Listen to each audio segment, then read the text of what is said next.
The Sportscast, June 17th, 2021. If you haven't yet, please subscribe in all our channels, twitch.tv, YouTube, and Apple Podcasts. And if you're on Apple Podcasts, please leave a rating and a review. It will help us out tremendously. And visit us on thesportscast.net, thesportscast.net, or you can download our app, the Sportscast for iOS. Wow, European football, the European Championship has started this past week. It's been some excellent football. And, of course, some bad news. Some clubs leaving Real Madrid as of today. And joining us all the way from Pennsylvania, Anthony Shopa, a young leg. Welcome back to the Sportscast. Yeah, thanks for having me, man. Sad times. Honestly, I really wish that Ramos would have taken a few days so I didn't have to talk to you about it because it's a very sensitive subject. He's my favorite player, so I'm very upset about this. Yes, he is a protege at Madrid. Been there for 16 seasons. He got let go. He was trying to renegotiate a contract with Madrid. He said that he never wanted to leave Real Madrid and claimed he would have accepted the club's offer of a one-year contract extension, but was told it had expired. Anthony, tell us what happened and your thoughts. As a Madrid fan, we've seen this all before. We've seen great players leave. We've seen club legends leave. Look at Iker Casillas, Zinedine Zidane, Cristiano Ronaldo. And the last few have ended on pretty bad terms. It's at the point now where I know a lot of people are pointing at Perez, but I'm looking more towards the board. I feel like they have their own agenda, and I'm not saying Perez is a puppet because that's Don Perez, the mafia boss, does whatever he wants, businessman, Galactico. So I'm not even going to try and blame Perez because we owe him thanks for a lot of things, but this is just a huge miss by Real Madrid. The fact that Sergio Ramos, in front of all the trophies that he's won for Real Madrid, was just like, I never wanted to leave. Like, I tried to sign the contract. They said we were out of time for it. That is just absolutely ridiculous how in June you can already be done with Sergio Ramos, one of the most influential players in club history. He's got to be at least top 5 at this point with the amount of trophies, amount of just winning he's done there between La Decima and his last-minute winner. Just without Sergio Ramos, Real Madrid the last 10 years doesn't have the same identity, and it's just heartbreaking to see that our board has this much of an effect on the media and on how the players are doing it. Now, that being said, though, yeah, go ahead. Go ahead. So, what do you think happened? Was it a money issue? Yes, I know that Sergio was going to be owed a lot of money if he was going to sign a new contract. Was it his age? Was it also his injuries towards the end of the season? Because he didn't play for weeks, especially during the championship tournaments. What do you think really happened? So obviously it all comes down to money. He's going to be 34, or no, he is 34. He's going to be 35 next year. Real Madrid has a strict policy of not offering more than one-year contracts to anyone over the age of 32. He wanted a 2-year contract because I think he was kind of like getting down to like, I want to retire on top type of deal. I want to end it at Madrid. And to me, it goes back to I'm between hating his brother, the super agent, that decided the deal that they got last summer wasn't good enough and he wanted more money, and the board just saying, screw it, let's just go buy more, which I can't get totally mad at the board because that whole screw it, let's go buy more has brought us so much success and so many good players. But at the same time, we lose out on a legend like Sergio Ramos. We lose out on our club captain. Now Marcelo's our first choice captain. I think that's ridiculous. If they don't give the Benzema, I'm going to have a whole issue. Varane apparently might be renewing now as well, which is a little bit of good news in what is dark times in Madrid. I'm going back. I'm blaming the board and his brother, though, as far as why the deal didn't get done. I don't think Perez really had as much say, or Ramos had as much say. I know Ramos never really wanted to leave, so I think it was really just a battle between his brother trying to get him more money and I guess Perez and the board. But also, Ramos is making about $330K a week, so it's not like we weren't paying him well. He only had 3 renewals in the 16 years he was there, so he's been getting paid rather handsomely for a decent amount of time. Not being selected for the national team either, and then getting let go of Madrid has been a tough summer. but the question marks are floating around. You know, there's rumors of him joining Sevilla, PSG, possibly joining the Premier League. Man City has also been in that talk. What have you heard, and where do you think he should go? So I know Ramos already came out and said Barcelona and Sevilla are absolute no's. He will not go there. I heard Man City's the favorite, but I see him going over to PSG. This whole deal of like, hey, let's just give him a shit ton of money. If I'm Ramos and I can't play for Real Madrid, I'm taking the biggest bag. So PSG and Man City to me are automatic favorites. I would rather he goes to PSG because I would rather buy a PSG jersey, get a cool Jordan jersey with Ramos on the back, rather than Man City. But as you know, Zach Steffen's a close friend of mine. I'm going out to Manchester next season. So if Ramos is on the team, maybe we can become boys. Maybe I get to meet him. I don't know. I'm not saying it's a win-win here because it's all a loss. I lost my favorite player, my club captain, the GOAT, in my opinion, as far as defenders go. But Man City or PSG would probably be my picks. And the reason why Sevilla was rumored because he's from that area, so his hometown. So, of course, that rumor is floating around. Of course, sometimes you go back to your hometown because you're kind of gearing towards retirement. Anthony, do you think he still has more left in the tank, or do you think he's on the decline?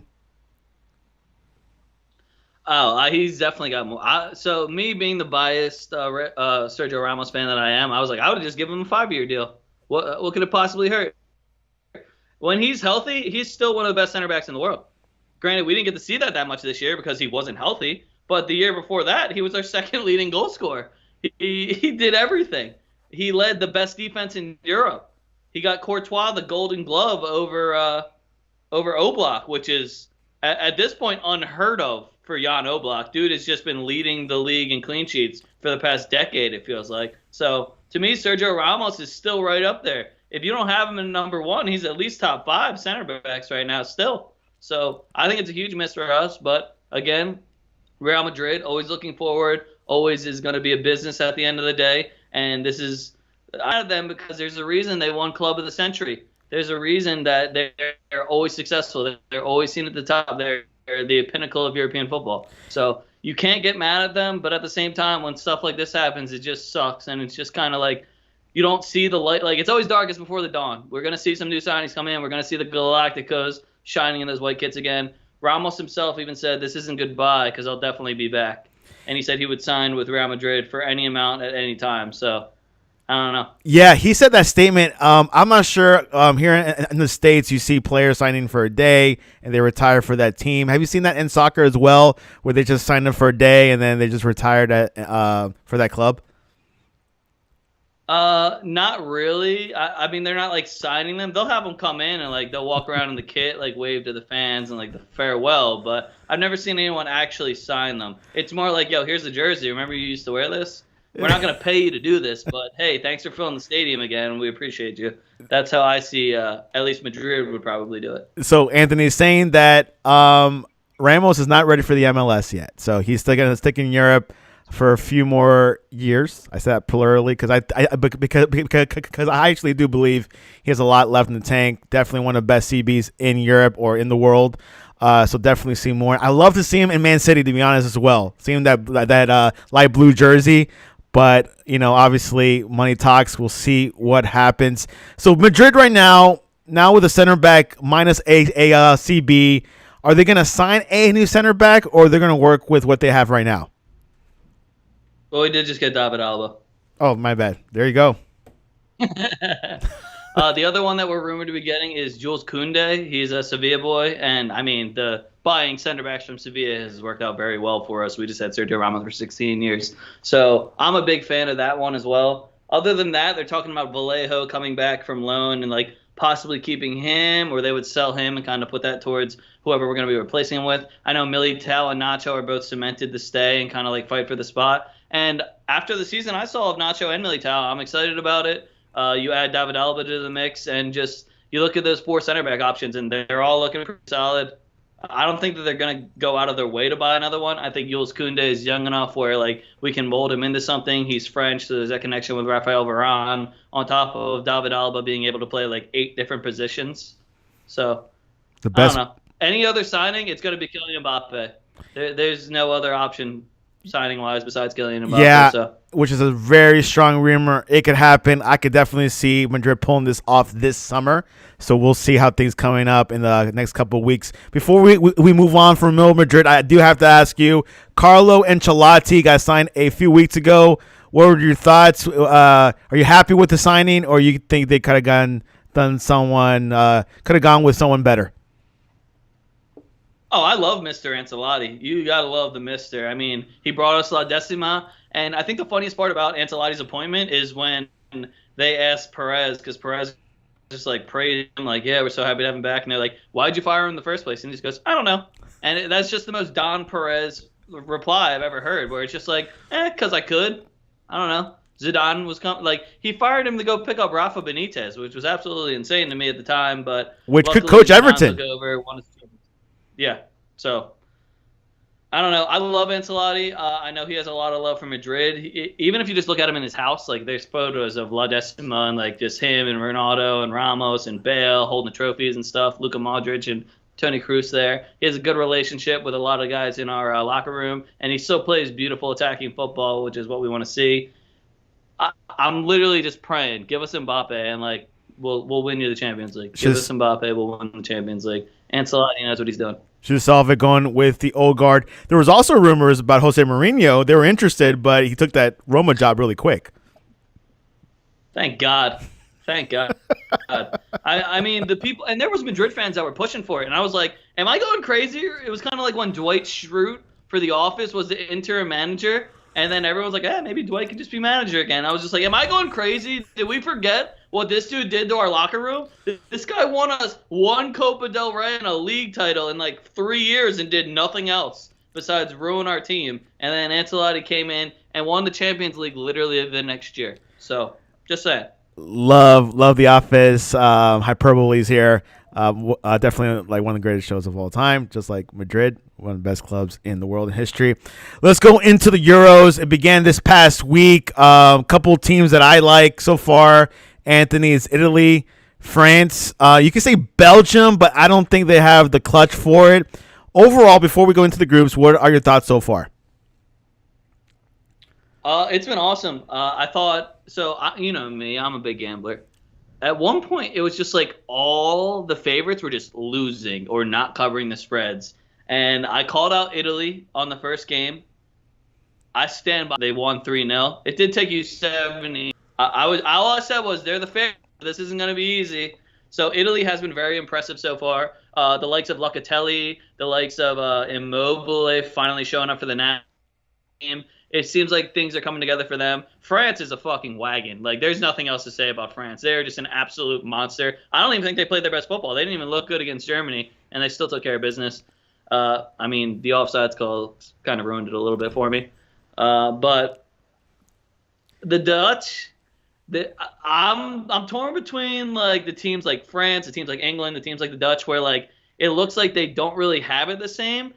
But I'm kind of thinking it like NBA-wise, where it's like, well, this is like the regular season. They know they're going to win. You get to the playoffs, and then you start trying. They get to the knockouts, then you see the real football. That's when it's like life or death football. That's when I think France, England, I think Germany if they make it out, or Portugal. I guess you can just – that's like kind of a iffy Portugal-Germany. And France, I think they're just going to take off in the knockouts, where you see like Italy and you see Belgium kind of beating up on people in the groups. They have easier groups, which we won't talk about to ruin Belgian and Italy fans' times right now, because I know they're on a very high note. They have super easy groups. But I don't know. I think once we get to the knockouts, that's when we're going to see some real football. I am looking forward to watching Portugal and Germany go at it, though, because I mean that's going to be kind of the battle for second place. Yeah, for sure that Portugal-Germany game is going to be looming. Italy, Locatelli, a player that plays for Sassuolo, is getting interest from Juventus. This player might be like the first signing out of this Euros. Honestly, props to Sassuolo for not taking any bids early, because this Euro is going to make them so much more money. It's not even going to be close. They're going to make way more money now.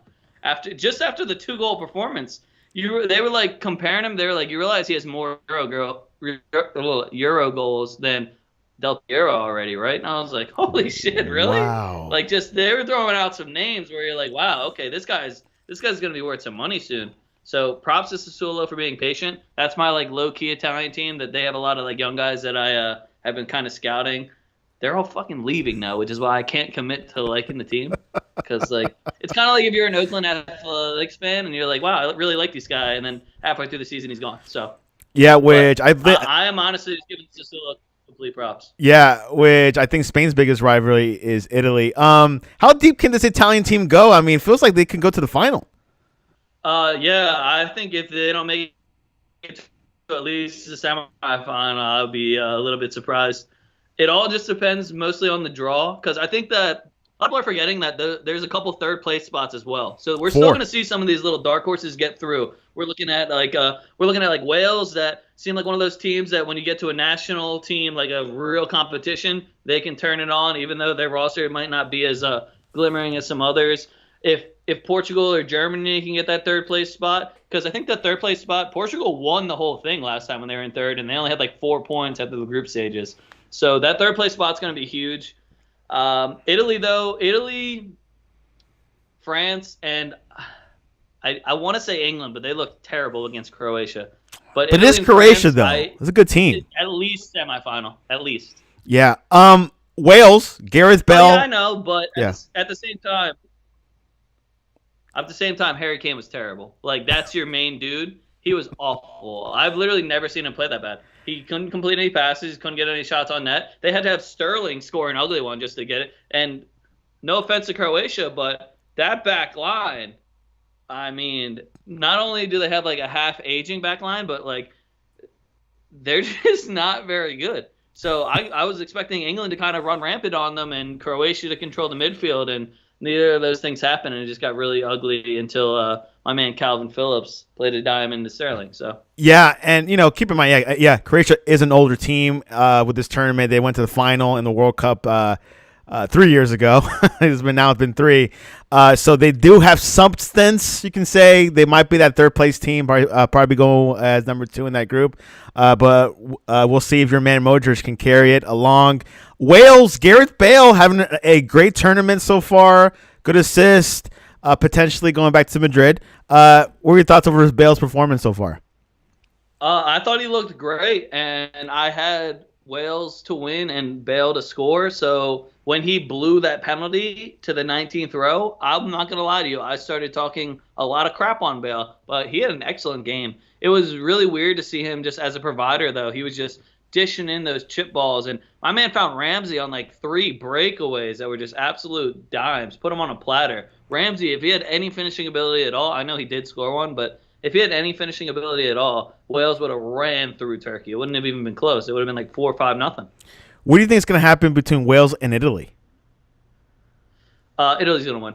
I think Italy, even with Italy playing like some of their like, I don't want to call them like worst players, because I personally would start Chiesa, I would start Verratti, but I think the players that haven't gotten a lot of tick yet are still very high-level players, and they're better than most of the players on Wales. So I would still take Italy in that, just because Italy seems like a wagon right now. And I know Immobile, if he stops scoring, he probably won't score anymore. So I expect him to continue getting on the score sheet. I think he's on like four games in a row now. He scored for Italy just on the last few matches. So I think Italy takes care of business. Yeah, Italy is definitely on a roll. It's nice to win that last game, but of course, with 6 points is sufficient to go on to the next round.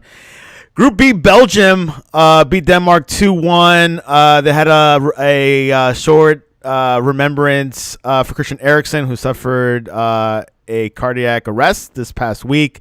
Belgium looking good. Lukaku becoming like the main player. Hazard, what are your thoughts over his performance so far? I think it's hilarious. So, I hate Hazard, right? I think I kind of love Thor. Yeah, I got it from that. Yeah, I love Thor. I've been saying for like maybe 3-4 years now that Thor is the better Hazard. So Eden, I'm glad he came in, and like good job, you played a layoff pass to Kevin De Bruyne, who made you look good. I think it's hilarious he didn't play the first game and he isn't even starting, because in an interview right before Euro started, they were like, who do you think the best person for Belgium's going to be? He's like, probably me. And it's like, dude, you're not even starting anymore. Like, Like you're playing on a team with Lukaku, who just won MVP in Serie A and won the title, and Kevin De Bruyne, who just went to a Champions League final with Manchester City. But you're going to be the best player. You literally just had a 2-goal season for Real Madrid, my guy. Like, I am just so out on Eden Hazard. I was hoping that he would honestly play well in this Euro just so we could sell him for more. Like, I was hoping he would just really perform well so we could just get rid of him. Because he is just a massive burden on the Real Madrid wallet. He makes like over $400K a week. It's disgusting. But Madrid will sell him, right? Eventually? I don't know. I thought Ramos was going to get a contract extension, so what do I know? We'll see what Florentino says. Group C, which you touch on, Netherlands. So far, we haven't seen the best. Obviously, they're lacking strikers. What do you think about this Netherlands group so far? So I'm a huge fan of Memphis Depay. I wouldn't consider him necessarily a striker. He's more of like a center forward, kind of like number 10-ish. I honestly like him better out on the wing, so I would rather they just put like Weghorst or somebody up front to just hold the ball up and let Memphis Depay and Daniel Malen play off of them. Netherlands, I think that we still haven't seen their best football. Like I said, I think they're they're pacing themselves. They got to get through the regular season and get to the knockouts. You got to get to the playoffs, you know. So I think Netherlands, we saw De Ligt come back. He looks solid even after injury. So he's returning well. And their group is terrible. I love Austria. I love how they play. I am Ukrainian, so like I try to rep them, even though they didn't bring my man Lunin, so I'm a little disgusted by that one. You didn't bring your best goalkeeper, whatever, just because he's a Real Madrid player, haters. But I mean, North Macedonia has given everyone a lot of heat too. So I think Netherlands, I think that they're going to play their backups, and I think we're either going to see Macedonia say, "Yo, we're getting at least one win to try and get like a third place spot," or Netherlands backups are going to be like, yeah, why aren't we playing? And they're going to run the score up. Like, I don't see it being a decent match. I see one team or the other running away with it. Probably Netherlands. Yeah, Netherlands definitely a team that needs more spark. Group D, we touched on already with England. Not seeing the best. Of course, they're playing against Croatia, so we'll see more of England. Maybe Rashford starting in place. Scotland beats them. Hope Scotland beats them. Now we know where. I'd love to see that, just for the banter. Now we'll see where they stand. Group B, Spain drawing with Sweden. Is that a worthy opponent for Spain to tie with? No, but look at the garbage manager they got that brought no Real Madrid players. And now look, you can't score because you're starting Alvaro Morata up top. I think the funniest part about this Sweden-Spain game, besides the fact that Spain had over 80 possession and over 20 shots and didn't score a goal, I think the funniest part was on Twitter when David Villa was trending, just because Morata sucked so bad wearing the exact same number as him. And they were just like, I mean, we'd rather have the 40-year-old David Villa than this guy. I've never seen Alvaro Morata look worse than when he did for the Spanish national team against Sweden. My man missed some absolute sitters. And I'm comparing this to Chelsea Morata. I'm comparing this to B Team Madrid Morata, Atletico Madrid Morata. This was the worst I've ever seen him. And what makes me even more sick is the fact that you have Luis Enrique watching this all happen, and it took him until the 75th minute until he finally put on Gerard Moreno, the fourth leading goal scorer in La Liga this season. He doesn't bring Iago Aspas, doesn't bring Asensio, doesn't bring just so many names, and all he has is all these guys that can run really fast on the wing and create. Oh, are you having trouble scoring goals? Go figure. You know what it really is that Luis Enrique is coaching this like it's Barcelona, but he doesn't have Suarez or Messi to carry him. So that's why you see the high possession numbers and high chance creations and no goals. And you're not the first Madrid fan who's told me that hey, Luis Enrique is not the coach, not a good coach for this Spain Can't team. Wait for him to get fired. So we'll see which Luis Enrique don't make it out of the groups. Which Luis Enrique is a Barcelona guy and also used to manage, used to play for Spain as well and also manage Barcelona. So we'll see what happens. Portugal, France, Germany, Hungary. That's looking good. France is looking dominant, but of course we'll find out more with Portugal versus Germany, right? Well, I think Germany got hooked up. I think when it comes to a round-robin tournament, you want your easiest game last. A lot of people are like, oh, you want it first. Get everyone ready. Like, no, I want to play the hardest competition first and be ready for anything. So when you start off against France, the best team in the competition, and then you follow that up with Portugal, Hungary should get smoked. Like, this is where you're like, all right, we got the results we needed. Now we just got to beat these guys, and we're in type of deal. In my head, that's how it should work. Everyone should just beat the crap out of Hungary. I thought Portugal struggling, and then, like, the last 10 minutes, we were like, oh, there they are. They finally showed up. So my favorite part about that game as well was just, again, on Twitter, watching all the Ronaldo haters like, oh, I can't even score against Hungary. And then they scored. They're like, whatever, at least Ronaldo didn't score. And then he scored a penalty. They're like, oh, Pinaldo. And then he scored that nasty combination, dragged the goalie. It was just all around, as far as like a Madrista and being a Messi hater, it was a fantastic game. And also, the best part of the stadium in Hungary, that was, oh my gosh, that was amazing. I've never seen a full stadium in a year and a half like that. So definitely looking forward towards the future games. Anthony, so before we head into predictions, which Madrista player has performed the best so far in this tournament? Has performed the best so far. Rafael Varane, masterclass against Germany. The dude made zero mistakes. I want to say Kroos or Benzema because I feel like they would be the most fun to watch, but it had to be Rafael Varane. Dude, I mean, just give him the armband at this point, Hugo Lloris. Why are you wearing it, Tottenham? There you have it. All right, ready for predictions? Let's do it. Tonight, Brazil versus Peru. Who you got? Brazil. Sweden versus... Probably by how much? I was going to say Brazil minus like 1.5. Okay, there you go. Going with the odds. Sweden versus Slovakia. Honestly, I think I was talking a ton of crap on Slovakia too, but after watching them play and watching Sweden only have like 18% possession, I mean, you kind of got to go Slovakia. I think that the smart choice would be like a double chance or like to take somebody to like a draw. Like if you could get Slovakia and a pick 'em, whereas like it's a win, or if it draws, then you get your money back. That's kind of where I'm at with it. It's looking like it's gonna be tight, but I'm leaning towards Slovakia. I feel like they're gonna care and just keep rolling with. That sounds pretty accurate prediction. Croatia versus Czech Republic.